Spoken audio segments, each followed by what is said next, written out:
Assalamualaikum warahmatullahi wabarakatuh. Salam sejahtera untuk kita semua. Sebelumnya, perkenalkan nama saya Muhammad Rizky Rahmatullah dengan nomor NIM 240641098. Saya mahasiswa Universitas Muhammadiyah Cirebon, Prodi Pendidikan Guru Sekolah Dasar.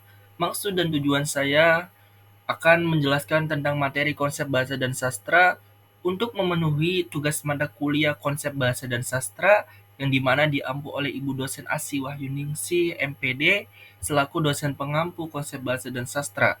Di sini saya akan menjelaskan materi tentang fonologi, morfologi, dan sintaksis.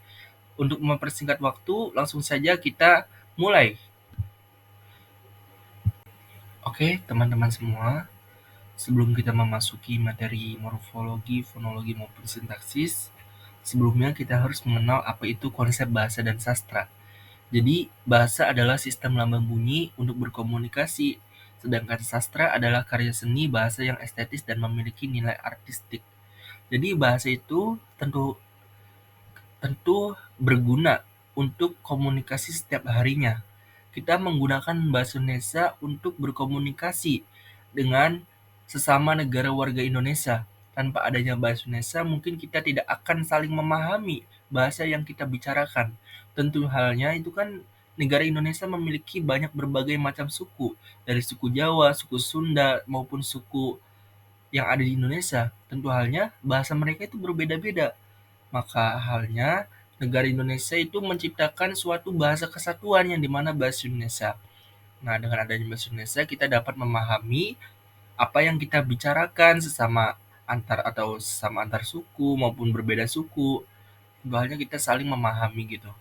Jadi di dalam bahasa juga memiliki sastra atau karya seni bahasa yang estetis.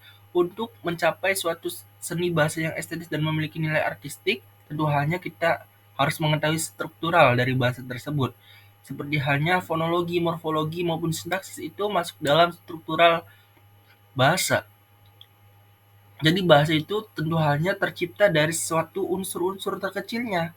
Jadi di dalam fonologi, morfologi, maupun sintaksis itu suatu hal yang menciptakan suatu bahasa yang menjadi suatu seni bahasa yang estetis dan memiliki nilai artistik. Langsung saja, apa sih yang akan kita bahas pada materi kali ini? Jadi, yang akan kita bahas pada pertemuan kali ini yakni tentang fonologi, morfologi, dan sintaksis. Dari ketiga tersebut itu masuk dalam struktural bahasa. Sebelumnya kan ada bahasa baku dan bahasa tidak baku. Setelah bahasa baku dan bahasa tidak baku kita sudah mengenal, maka masuk ke dalam fonologi, morfologi, maupun sintaksis. Langsung saja, apa sih yang dimaksud dengan fonologi? Fonologi. Istilah fonologi berasal dari bahasa Yunani, yaitu fon, bunyi, logos, ilmu. Secara harfiah, fonologi adalah ilmu bunyi. Fonologi merupakan bagian dari ilmu bahasa yang mengkaji bunyi. Objek kajian fonologi yang pertama, bunyi bahasa. Bunyi bahasa itu kan tentu halnya berbeda-beda.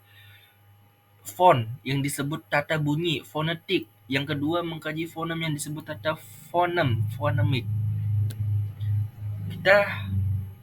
Setelah kita mengenal pengertian fonologi, tentu halnya di dalam fonologi itu memiliki suatu unsur yang terkecil. Apa sih unsur terkecil dari fonologi? Unsur terkecil dari fonologi, yakni fonem. Setelah kita mengetahui pengertian fonologi itu apa, yang dimana kan fonologi itu berarti suatu ilmu bunyi. Nah, kita mengetahui unsur terkecilnya. Jadi unsur terkecil dari fonologi adalah fonem.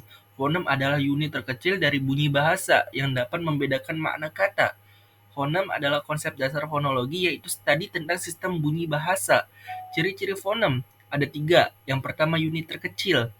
Tadi kan fonologi itu pengertiannya ilmu bahasa, tentu halnya memiliki suatu unsur terkecil yakni fonem. Terus yang kedua, membedakan makna. Fonem dapat membedakan makna kata. Seperti halnya dalam kata padi dan badi itu tentu halnya berbeda dalam suatu kata maupun maknanya. Dalam penyebutannya juga berbeda tentu halnya. Yang ketiga yakni bunyi bahasa. Fonem adalah bunyi bahasa yang memiliki makna dalam sistem bahasa. Contoh fonem. Yang pertama, P dan B dalam kata padi dan badi itu tentu jelas berbeda dalam kata makna dan suatu penyebutannya. Terus yang kedua T dan D dalam kata tapi dan dapi. Tentu hanya maknanya juga berbeda. Seperti hanya padi dan badi itu makna dan penyebutannya berbeda. Yang ketiga K dan G dari kata kaki dan gaki itu tentu hanya berbeda juga dalam kata makna maupun penyebutan. Jadi kita harus mengetahui atau harus belajar tentang fonem. Tanpa adanya kita mempelajari fonem, mungkin kita akan bingung dalam mengartikan suatu kata dan menyebutkannya. Mungkin akan terjadi suatu kesalahpahaman. Seperti halnya padi dan badi, kalau kita tidak mengetahui itu fonemnya, itu akan atau unsur terkecil dari fonemnya itu kita akan salah paham dalam mengartikan kata tersebut. Jadi kesimpulan dari materi fonologi, yakni fonologi itu kan berarti ilmu bunyi, adalah cabang linguistik yang mempelajari bunyi bahasa dan bagaimana bunyi-bunyi tersebut membentuk sistem yang bermakna. Kesimpulannya, fonologi tidak hanya mendeskripsikan bunyi bahasa secara individual saja, melainkan menganalisis bagaimana bunyi-bunyi tersebut berinteraksi, membentuk pola, dan menciptakan perbedaan makna. Dalam suatu bahasa, pemahaman fonologi krusial untuk memahami bagaimana bahasa diucapkan dan dipahami. Kita belajar tentang fonologi, tentu halnya kita paham apa yang kita ucapkan dan kita dapat memahami apa yang kita ucapkan. Tanpa kita mempelajari fonem, mungkin kita akan terjadi suatu kesalahpahaman dalam penyebutan kata dalam bahasa Indonesia. Seperti halnya tadi kata padi maupun badi. Tanpa kita mengetahui fonemnya, mungkin kita akan mengartikan kata padi dan badi itu sama, memiliki makna yang sama. Dengan kita mempelajari fonologi, kita tentu dapat membedakan kata atau membedakan makna. Padi dan badi itu berbeda. Nah, maka dari itu, singkatnya, fonologi adalah ilmu bunyi yang mempelajari suatu bunyi agar kita tidak tidak salah paham dalam mengartikan suatu kata. Setelah kita mempelajari fonologi, ilmu bunyi, tentu muncullah suatu istilah lagi, yakni morfologi. Apa sih yang dimaksud dengan morfologi? Pengertian morfologi berasal dari bahasa Yunani juga, yang dimana morf, bentuk, dan logos adalah ilmu. Dalam linguistik, morfologi adalah cabang ilmu yang mempelajari struktur kata dan proses pembentukannya. Kita sudah memahami bunyi dari bahasa, maka kita harus mengetahui proses pembentukan suatu kata tersebut. Secara sederhana, morfologi adalah ilmu yang mempelajari struktur kata. Mungkin setelah kita mempelajari atau mengetahui tentang unsur terkecil dari fonologi, di dalam morfologi juga memiliki unsur terkecil, yang dimana unsur terkecilnya adalah morfem. Morfem adalah bagian terkecil dari kata yang mempunyai arti atau satuan terkecil dalam bahasa yang memiliki arti. Jadi, morfem itu terbagi menjadi dua. Yang pertama adalah morfem bebas, yang kedua morfem terkait. Apa sih yang dimaksud dengan morfem bebas? Bisa berdiri sendiri sebagai kata tanpa disandingkan dengan morfem lain. Contoh halnya lari, buku, makan. Itu ya udah tanpa disandingkan dengan morfem lain, ya katanya lari, buku, makan. Bisa berdiri sendiri. Sedangkan terikat itu tidak bisa berdiri sendiri, harus melekat pada morfem lain atau kata lain. Contohnya mekan, kean. Itu harus disandingkan dengan kata lain. Contoh halnya memakan. Itu kan harus disandingkan dengan kata makan. Cuma mekannya saja itu kan tidak bisa berdiri sendiri, harus disandingkan dengan kata makan, memakan gitu. Mungkin itu yang dimaksud dengan atau jenis-jenis morfem unsur terkecil dari morfologi. Nah, contoh morfologi. Jadi contohnya yakni berlari. Itu kan dari kata ber ditambah lari.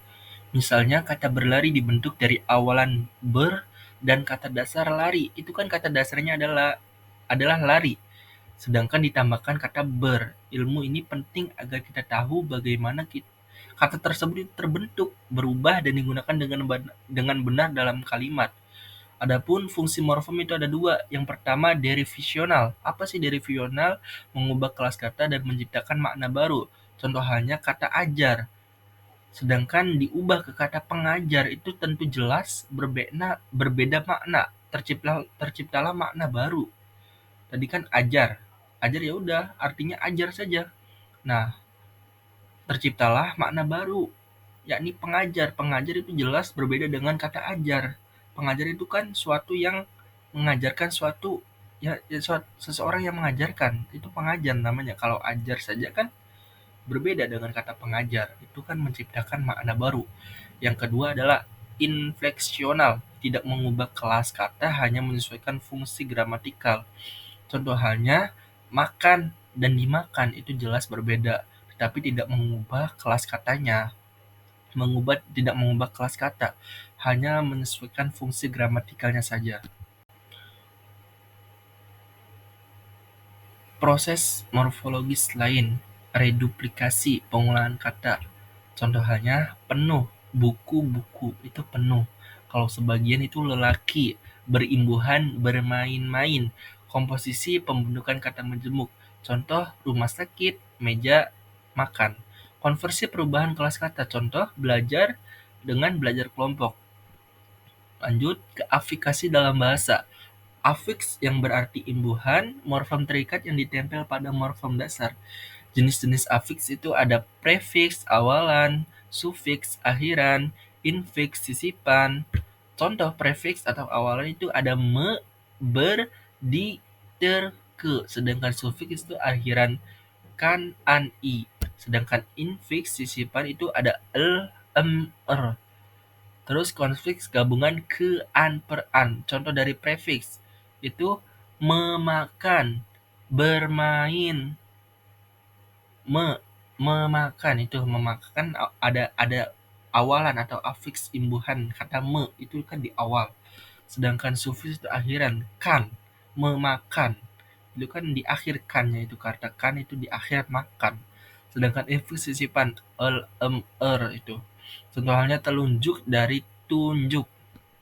Terus konflik gabungan ke-an per-an. Contoh halnya kecantikan, pertemuan, pertemanan, permainan. Itu kan ada kata per itu, gabungan. Mungkin itu yang sudah saya sebutkan adalah afiks atau imbuhan kata. Baik dari awalan, akhiran, sisipan, gabungan. Nah, contoh analisis morfologis lain, kata memperjuangkan itu kan memper itu prefiks aktif, juang itu kata dasarnya, kan sufiks benefaktif, makna melakukan perjuangan untuk sesuatu. Kata ketidaktahuan itu kan kean konfliknya, tidak ditambah tahu itu morfem bebas, makna kondisi tidak mengetahui. Untuk kesimpulan morfologi, morfologi adalah aspek penting dalam pembelajaran bahasa karena berhubungan dengan struktur kata. Memahami morfem, yaitu unit terkecil yang memiliki makna, serta proses pembentukan kata sangat berguna dalam membantu siswa memahami bahasa dengan lebih baik. Bagi guru sekolah dasar, pemahaman tentang morfologi itu penting untuk mengajarkan siswa cara menggunakan kata dengan benar. Dengan memahami morfologi, siswa dapat memperkaya kosakata dan meningkatkan kemampuan berbicara serta menulis secara efektif dan tepat. Mungkin itu kesimpulan dari materi morfologi. Lanjut, materi yang terakhir adalah sintaksis. Apa sih yang dimaksud dengan sintaksis?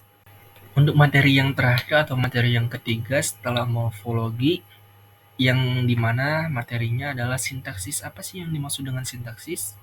Sintaksis adalah cabang ilmu bahasa yang mempelajari tentang struktur kalimat, yaitu tentang bagaimana kata-kata digabungkan untuk membentuk kalimat yang memiliki makna.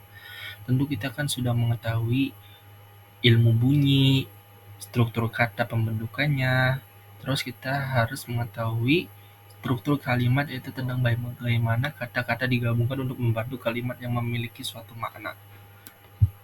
Ada 3 unsur dalam materi sintaksis. Yang pertama ada kata, kalimat, dan frasa.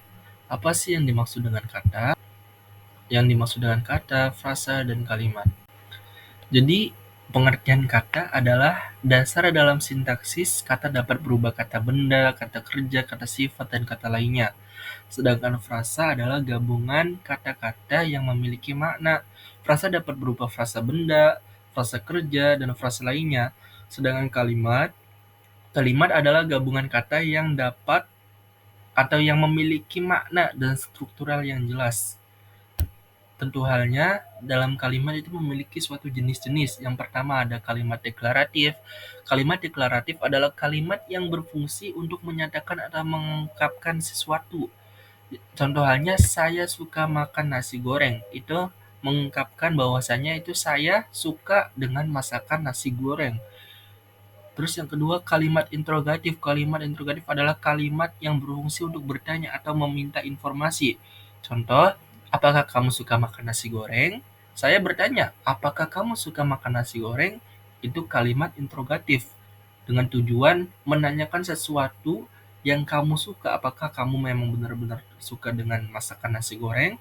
Terus yang ketiga, kalimat imperatif. Kalimat imperatif adalah kalimat yang berfungsi untuk memerintah atau meminta seseorang melakukan sesuatu.